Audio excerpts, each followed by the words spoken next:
warahmatullahi wabarakatuh. Saya Hersman Munarif dari Forum News Network. Setelah menemui Ketua Umum Partai Nasdem Surya Paloh di markasnya Partai Nasdem, Nasdem Tower hari ini, hari Jumat tanggal 22 Maret 2024, Prabowo Subianto ini yang baru saja ditetapkan oleh KPU sebagai pemenang pada Pilpres 2024 itu dikabarkan akan melanjutkan kunjungannya ke P3.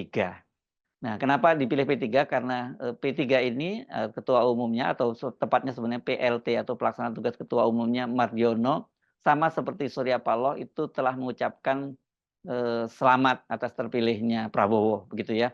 Itu kan sebenarnya mendasari mengapa kemudian Prabowo menemui Surya Paloh di Nasdem Tower. Alasannya dia mengucapkan terima kasih atas ucapan yang disampaikan oleh Surya Paloh.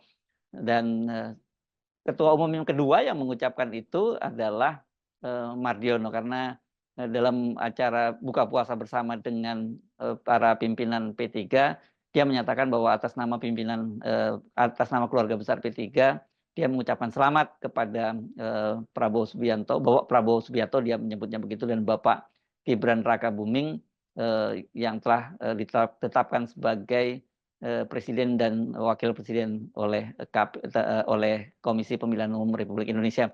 Nah, ini sebenarnya dari sisi itu sudah lengkap ya, dari sisi ucapan meskipun hanya satu partai, karena kalau Nasdem itu mau representasi dari 01, sementara P3 itu representasi dari 03 ya, Ganjar Mahfud. Ini penting ya, karena pada kontestasi kali ini kan diikuti oleh 3 pasang calon, jadi pasal 01, 02, dan 03. Sementara dari partai-partai pengusung paslon 01 dan 03 itu kan tidak semuanya mengucapkan selamat kepada Prabowo dan Gibran. Bahkan para kandidatnya, yakni kandidat 01, Anies dan Muhaimin juga belum mengucapkan selamat.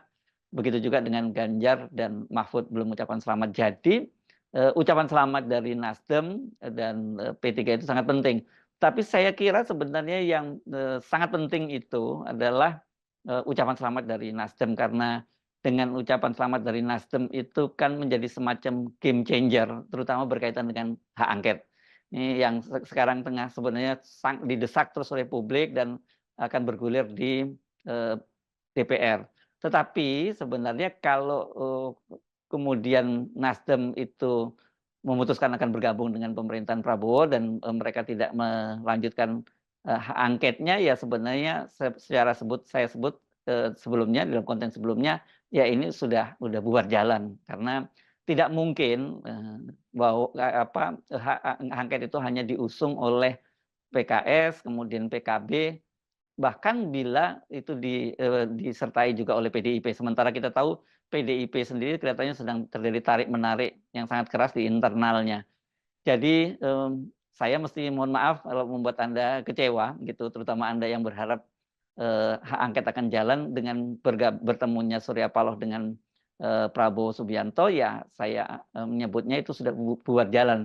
Kan apalagi seperti disebutkan oleh Prabowo ketika ditanya oleh wartawan apakah dia menawari Nasdem untuk bergabung dalam koalisi pemerintahannya, Prabowo menyatakan dia selalu menawari dan mengajak kerjasama terhadap Nasdem ini. Dan pada waktu hal itu ditanyakan kepada Surya Paloh menyatakan itu masih 50-50 ya. Itu nanti kita masih melihat bagaimana perkembangan ke depan. Itu kata Surya Paloh. Kalau 50-50 ya sebenarnya pasti kita bisa menduga cenderung akan bergabung.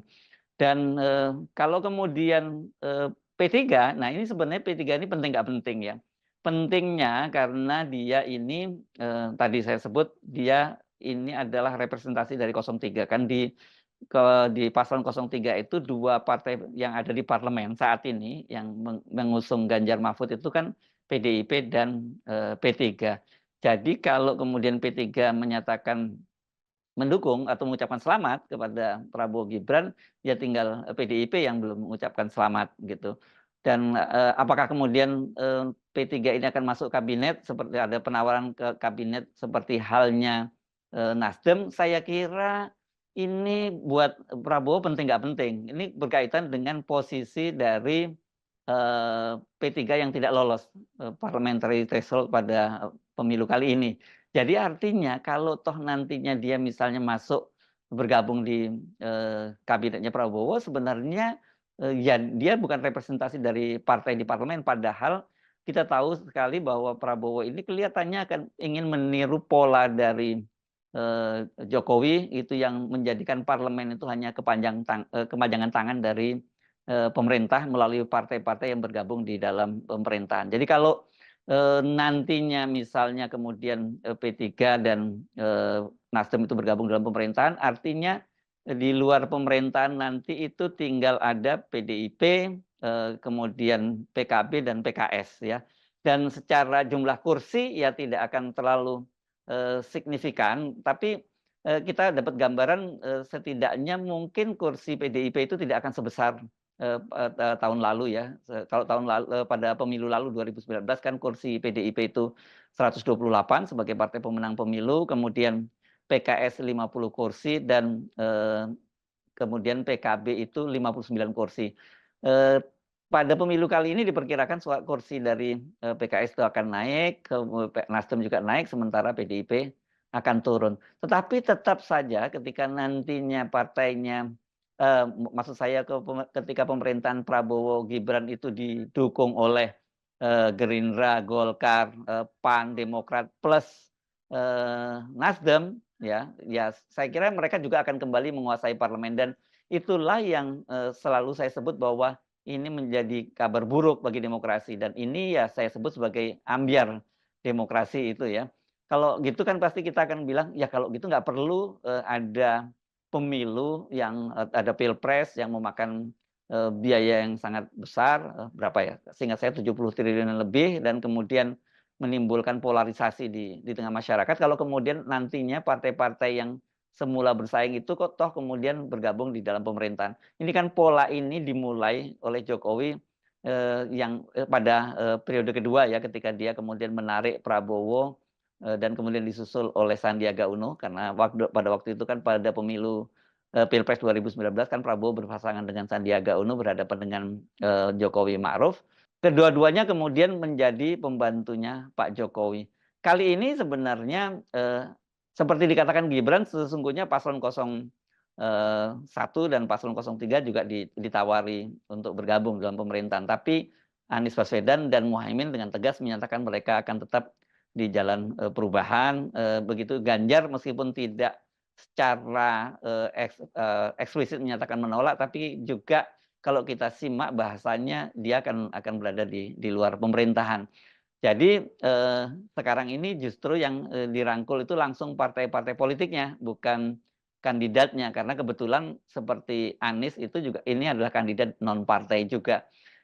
Ini kira-kira petanya akan seperti itu ya nanti setelah ditetapkan, katakanlah kemudian Prabowo dan Gibran ini berhasil lolos dari Mahkamah Konstitusi dan mereka terpilih menjadi dan ditetapkan, bukan terpilih, ditetapkan menjadi presiden dan wakil presiden, maka kira-kira suasana pemerintahnya itu nanti persis seperti Jokowi saat ini ya, namanya juga meneruskan pemerintahannya Jokowi.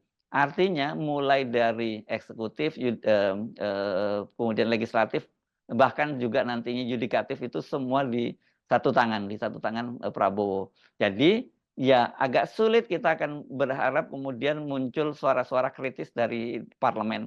Kalau toh muncul suara kritis di parlemen, yang kita harap ini karena ada PDI di situ gitu.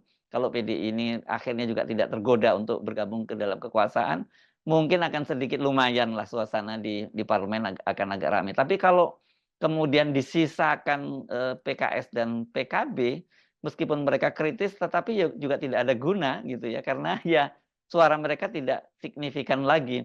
Nah ini yang menurut saya ini menjadi keprihatinan kita semua kalau Pak Prabowo selalu mendengung-dengungkan bahwa ini atas nama persatuan gitu, sehingga mengajak semuanya bergabung dalam pemerintahan.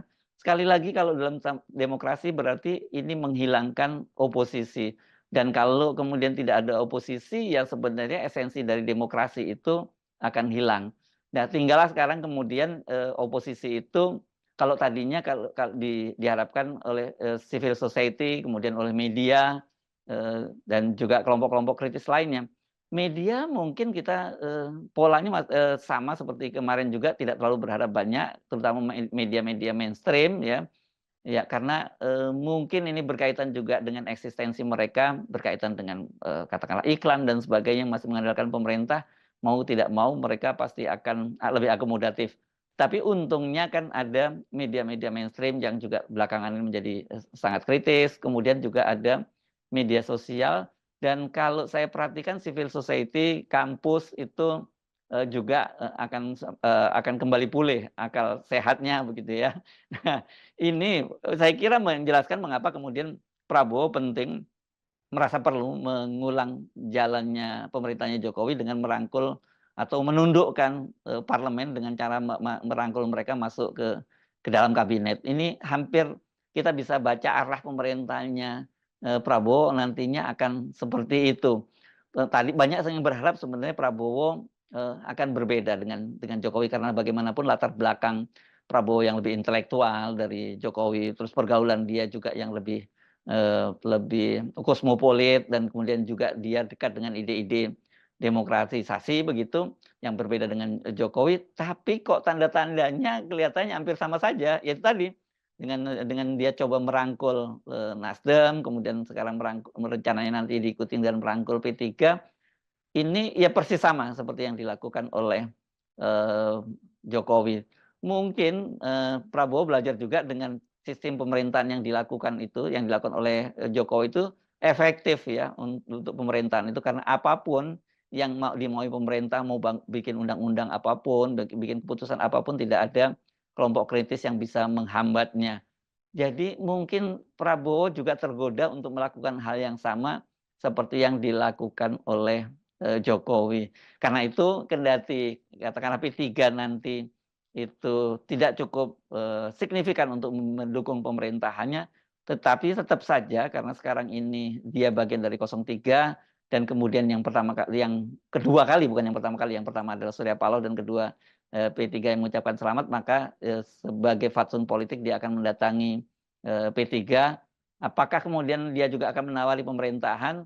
Sekali lagi saya menyatakan perlu nggak perlu. Kalau buat P3 mungkin perlu masuk dalam pemerintahan, tapi buat Prabowo karena dia bukan partai di dalam parlemen, ya tidak terlalu, penting, tidak terlalu signifikan. Nah itu, kira-kira kita udah bisa membayangkan seperti apa jalannya pemerintahannya, Prabowo Gibran ini ke depan kalau dia kemudian masih mengikuti track yang pernah dibangun oleh, Jokowi.